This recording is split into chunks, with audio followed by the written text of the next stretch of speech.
আসসালামু আলাইকুম প্রিয় শিক্ষিত বন্ধুরা, আশা করি তোমরা সবাই ভালো আছো। তোমরা যারা বাংলাদেশ আন্তঃশিক্ষা বোর্ড সমন্বয় কমিটি অর্থাৎ সকল শিক্ষা বোর্ডের অধীনে 2024 এবং 25 শিক্ষাবর্ষে একাদশ শ্রেণীতে অধ্যয়নরত আছো, অর্থাৎ ইতিমধ্যে কিন্তু তোমাদের টিসি কার্যক্রম শেষ হয়ে গেছে। তো টিসির পরবর্তীতে কার্যক্রমে তারা দিয়েছে যে তোমাদের যে বিষয় পরিবর্তন, গ্রুপ পরিবর্তন এবং ভর্তি বাতিল প্রসঙ্গে তারা কিন্তু চিঠি দিচ্ছে কত তারিখ থেকে কয় তারিখ আবেদন করতে হবে।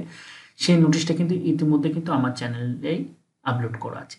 তো আজকে যে টিউটোরিয়ালটা তৈরি করতে যাচ্ছে সেটা হলো কিভাবে শিক্ষা প্রতিষ্ঠান তারা হলো তাদের যে টিচার কার্যক্রম অর্থাৎ তোমাদের গ্রুপ পরিবর্তন, তোমাদের বিষয় পরিবর্তন এবং তোমাদের ভর্তি বাতিল করতে পারবে এবং পেমেন্ট কিভাবে করবে এ টু জেড এই ভিডিওতে দেখিয়ে দেবো। তো তোমাদের কাছে রিকোয়েস্ট থাকবে তোমরা যারা সাবস্ক্রাইব করে রাখো পরবর্তীতে সকল রকম আপডেট পাওয়ার জন্য। চলো দেখা যাক কিভাবে আবেদন করতে হবে।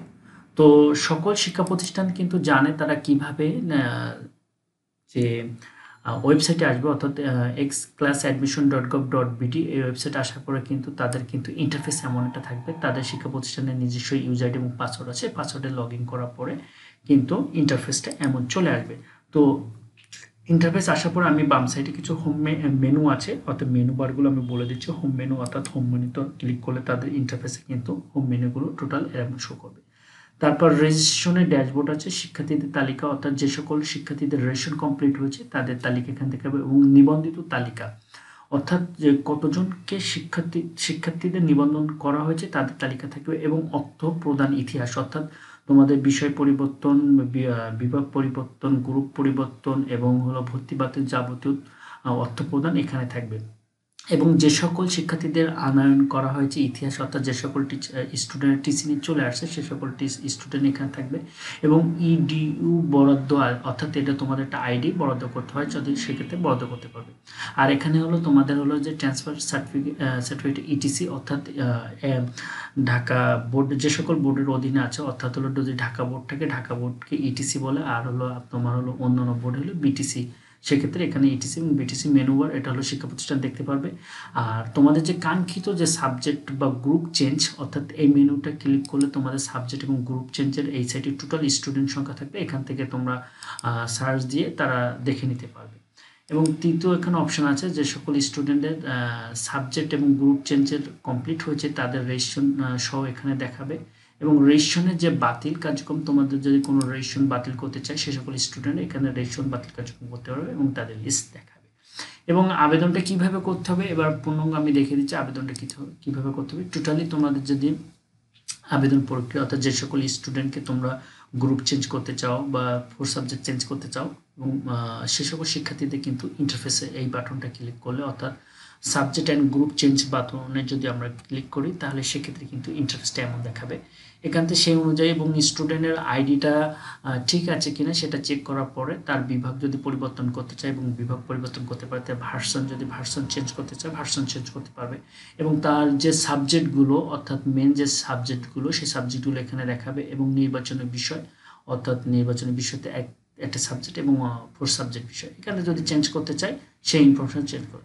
এবং পরবর্তী এখানে আছে হলো দুইটা মেনু বার আছে, যেটা হলো পরবর্তী আর সংরক্ষণ করুন। তো এখানে সংরক্ষণ করুন এই বাটনে ক্লিক করার পরে পরবর্তী ধাপে চলে যাবে অর্থভাবে করতে হবে পেমেন্ট। অর্থাৎ এখানে দেখো যদি হলো গ্রুপ পরিবর্তন করতে হয় সেক্ষেত্রে ভ্যাট সহ তোমার 809 টাকা এরকম সামথিং নেবে এবং যদি সাবজেক্ট চেঞ্জ করতে চায় সেক্ষেত্রে 200 টাকা নিবে। তারপর পেমেন্ট অপশান যদি তোমরা এখান থেকে এ করে এখানে যদি পেমেন্ট অপশানের তথ্য দেখাবে, এখানে তোমরা যে সোনালী ব্যাংক পিএলসি এটা ক্লিক করলে দ্বিতীয় অপশানে তোমাদের নিয়ে যাবে।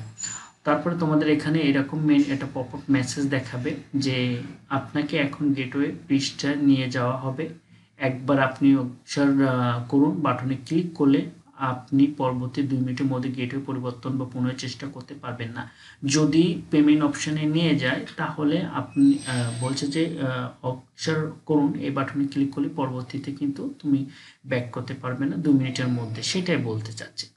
তো আমরা যদি শেয়ার করুন এই বাটনে ক্লিক করলে আমাদের তখন এখানে আসবে পেমেন্টের অপশান, পেমেন্ট নিয়ে আসবে।